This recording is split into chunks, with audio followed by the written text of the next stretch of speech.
Boa tarde, amigos e amigas. Estamos aqui para dar prosseguimento à matéria que vimos desenvolvendo a respeito de Gaston d'Alberville.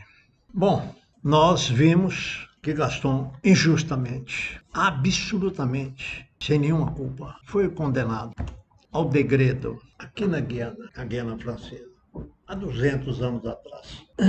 E pedimos permissão a vocês para iniciar o nosso vídeo de hoje, lendo a sentença prolatada pelo Poder Judiciário da França contra Gaston. E também, além da sentença, nós fazemos um ligeiro retrospecto, reprise da embarcação de Gaston naquele barco de condenados que ia singrar o oceano, levando Gaston e mais alguns, vamos chamar de prisioneiros, com destino aqui à Guiana Francesa. Então, vamos começar da sentença. O tribunal reconhecia Gaston d'Alberville, Marquês de Saint-Pierre, culpado do crime de traição à pátria, destituía-o das prerrogativas de fidalgo e de cidadão francês, confiscava-lhe os bens e condenava-o ao degredo e aos trabalhos forçados na Guiana por toda a vida. Uma condenação perpétua. Pois bem, meus amigos, e assim nós vamos iniciar o nosso capítulo de hoje.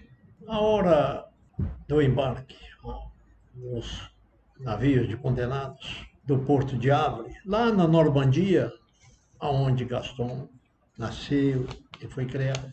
Então, ao porto de embarque estavam presentes sua mãe, Assunção d'Alberville, Henriette, sua antiga noiva, além dos dois garçons, dos mordomos, aliás, que estavam lá também, com os olhos marejados de lágrimas, além de um antigo professor de Gaston, e que, como sabemos, gostava muito de Gaston, e era um dos que nunca acreditaram na sua culpabilidade. Nos referimos ao seu antigo professor, que veio, com o tempo, a se tornar conhecido com o pseudônimo, mas era o professor Hippolyte Léon Denisard de Rivel. Estavam presentes lá, no embarque do navio, do barco de prisioneiros. Agora vamos falar da Guiana Francesa, há 200 anos atrás. E peço permissão a vocês para ler alguma coisa aqui, das palavras de Gaston, que nos foram enviadas mediunicamente, desde o plano espiritual. A Guiana Francesa é um retalho do inferno, na remota América do Sul. Lembre-se que nós estamos falando da Guiana Francesa de 200 anos atrás. Imagine o que era. Nos dias decorrentes, se prevê e conseguirá, para muito breve certamente, compensadora reabilitação, que a redimirá do opróbrio de oferecer tão só o cativeiro e o martírio aos filhos da França. E entre os degradados estavam, como Gaston nos destaca aqui, estavam beletristas, estavam jornalistas, estavam bacharéis, conspiradores, arruaceiros, revolucionários e até aristocratas, que era o caso de Gaston. E vieram. E Gaston ainda vai mais além, descrevendo a situação daquele dia. De qualquer forma, porém, diz o espírito de Gaston, o romancista construtivo afirma ver ali, num símbolo que bem poderia cognominar-se de reencarnação, o malho e a bigorna para as mãos sublimes do artista, a serra para o orador, que eletrizava as turbas em comícios ardorosos, a pá, o machado e a foice, para todo aquele que, no estágio obrigatório, perdeu a personalidade social, para só atender às classificação do número, que por sorte lhe coube. Gaston, então, desde então, meus amigos, perdeu a própria personalidade. As suas mãos de artista era obrigado a manejar a foice, o machado. Ele observa uma disciplina, vamos chamar de disciplina, com uma passividade que se afiguraria automatismo ou indiferença. Seus companheiros lhes desconhecem o nome. Não, lá não tinha nome. Chamavam-no apenas pelo número que lhe coube ao chegar, 570. Era simplesmente o prisioneiro 570. E a partir daí, quase que ele passou a tomar este nome. De sorte, meus amigos, que o velho solar normando, sua mãe que ela ficara desolada, foi acolhida pelas mãos caridosas de Henriette, que, como sabemos, era uma pessoa de posse. As últimas palavras pronunciadas por Gaston em solo francês reflete bem a preocupação e a dor que ele tinha, que ele deixava e que levava para com sua mãe. Ele disse a Henriette: velarás por minha mãe, Henriette, a quem deixo paupérrima e abandonada. Prometa-me em memória de mim. E partiu para, sabe-se quanto tempo depois, ele tornar a ver o solo francês.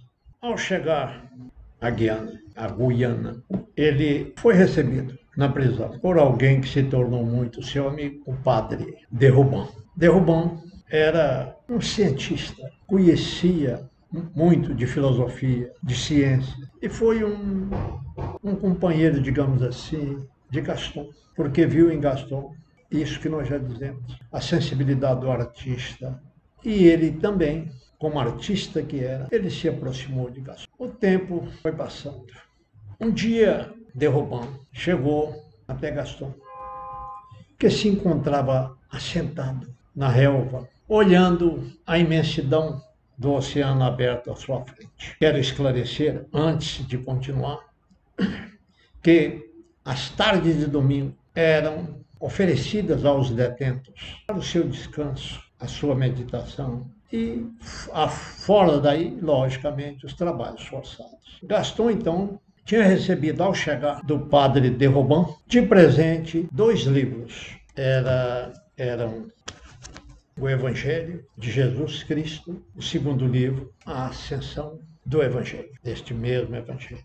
Gaston, então, adotou esses 2 livros como seus companheiros do dia a dia. Ele dedicava a leitura desses 2 livros com uma religiosidade digna de nota, digna de admiração por todos aqueles que disso tomasse conhecimento. Então ele se encontrava lá à beira de um penhasco, que devo esclarecer também a você que nos ouve, que na ilha aonde estava o presídio, a Ilha do Diabo, assim chamada, nas costas da Guiana, essa ilha tinha uma característica de uma face, ela era quase ao nível da água, as suas bordas, de tal sorte que o mar, em seu movimento, alagava uma parte muito grande da ilha. E na outra parte, na outra face, era penhasco muito alto, onde Gaston estava naquele momento a contemplar o mar,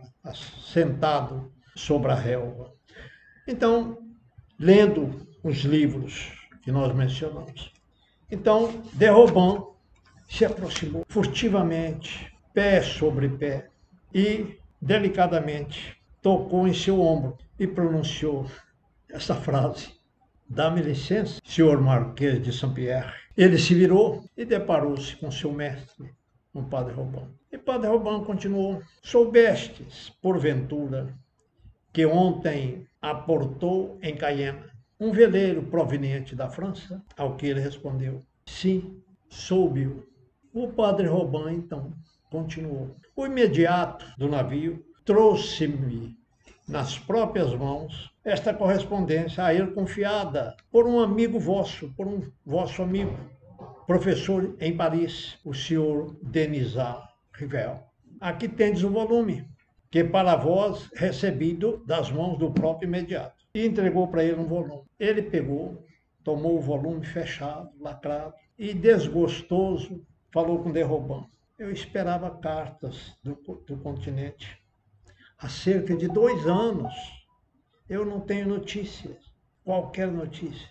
Os seus olhos se encheram de lágrimas, porque ele estava realmente esperando uma carta de sua mãe, uma carta de Henriette. 2 anos havia que não tinha uma correspondência para ele. Certamente em função de que um veleiro para sair da França e vir para Guiana para a Guiana, não tinha justificativa econômica nenhuma. De vez em quando que um barco saía da França em direção à América. Mas, quando ele começou a abrir o volume, eis que caíram cartas sobre o seu colo. E ele, então, tomou as cartas e foi abrindo uma por uma e lendo em voz alta. Derrubando protestou, não queria que tomar conhecimento, mas ele não obedeceu e continuou lendo estas cartas. As lágrimas molhavam por vezes o papel. As lágrimas caíam em seu uniforme de presidiário. E assim, meus amigos, ele matou um pouco daquela saudade. Aí Derroban esclareceu. Aqui tendes um volume do livro que o seu antigo professor, Hippolyte Léon Denisard Rivel, escreveu e mandou para você um volume dedicado. A dedicatória, eu faço questão de ler, a dedicatória foi a simples palavra a d'Aberville de Saint-Pierre, assinado Allan Kardec. E ele não conhecia. Quem é esse Allan Kardec? Meu Deus. Derroban esclareceu. Na verdade, é o seu antigo professor, Hippolyte Léon Denisard. Então, Hippolyte e Allan Kardec são a mesma pessoa. Só que o professor Denisard, vendo, sabendo que o livro não foi escrito por ele, e por uma questão de honestidade, colocou como autor um pseudônimo que ele inventou lá, Allan Kardec. Allan Kardec e Denisard são uma só pessoa. Pois bem, Gaston, está em mãos o volume Le Livre des Esprits, o Livro dos Espíritos, que Kardec havia psicografado e colocado à publicidade. Mandou um volume para Gaston e outro volume para Derroban. O imediato do navio, que trouxe a correspondência, o pacote, já tinha também aderido aos ensinamentos do professor Rivail, aliás, de Allan Kardec. É necessário dizer que, juntamente com os 2 volumes que Gaston já tinha e que lia sem pausa, a não ser aquela do sono, a não ser isso, Gaston também passou a devorar o presente do professor Denisard. Pois bem, meus amigos, os dias passaram, os anos, Gaston continuou a cumprir a sua pena. E já depois de alguns anos, ele já podia se dizer um conhecedor da doutrina, da futura doutrina espírita, um conhecedor do livro dos espíritas, da filosofia esposada e colocada a conhecimento público por Allan Kardec. Lá na prisão existia um guarda, parece-me que era o único, que era pessoa de costumes, como eu diria, pacífico. Era uma pessoa de bom coração. E vou me permitir a ler aqui um trecho mandado pelo espírito de Gaston sobre esta pessoa. O nome dele era Manuel Felício. Manuel Felício era um cidadão guianês, nasceu na Guiana, trabalhava como guarda penitenciário na Ilha do Diabo, lá onde Gaston estava preso. Manuel Felipe e Gaston passaram a seguir religiosamente os ensinamentos, o conteúdo do Livro dos Espíritos. E eles se reuniam nas tardes de domingo, quando os presidiários, como eu dizia ainda há pouco, tinham a tarde livre para o seu descanso. Eles se reuniam numa pequena cabana que tinha ali no alto do monte. Eles se reuniam para estudar o Livro dos Espíritos, fazer as suas preces. E com o tempo, eles desenvolveram a capacidade mediúnica de comunicação com as almas dos desencarnados. E Manuel Felício teve a oportunidade, inclusive, de ter um contato com sua mãe, que havia anos já tinha desencarnado. Ele falou com ela E ela trouxe, naquela comunicação, peculiaridades, perdão, que só ela e ele, Manuel Felício, conheciam. Coisa ali, do dia a dia de mãe com filho. Ele não teve como, então, não aceitar a verdade que ela estava tendo um contato com além-túmulo. E assim se sucedeu esses contatos com o passar do tempo. Manuel Felício, um filho seu, rapaz, mas que morava também ali na Ilha do Diabo, eles passaram a ter essas reuniões cotidianamente. Perdão, cotidianamente não. Uma vez por semana, aos domingos. E quase que cotidianamente, mesmo sozinhos, eles tinham contatos com a entidade do plano espiritual. Foi um reforço maravilhoso, muito grande, para a combalida alma de Gaston, para enfrentar a dureza daquela prisão com a cabeça mais erguida e mais confiante no futuro. E assim, meus amigos, nós vamos encerrar aqui o nosso capítulo de hoje e vamos dar prosseguimento agora no nosso próximo capítulo, aonde verificaremos também uma face difícil, porém como eu diria, mais sólida em termos de conhecimento e em termos de coragem do nosso Gaston d'Aberville. Uma boa tarde a todos e obrigado pela atenção.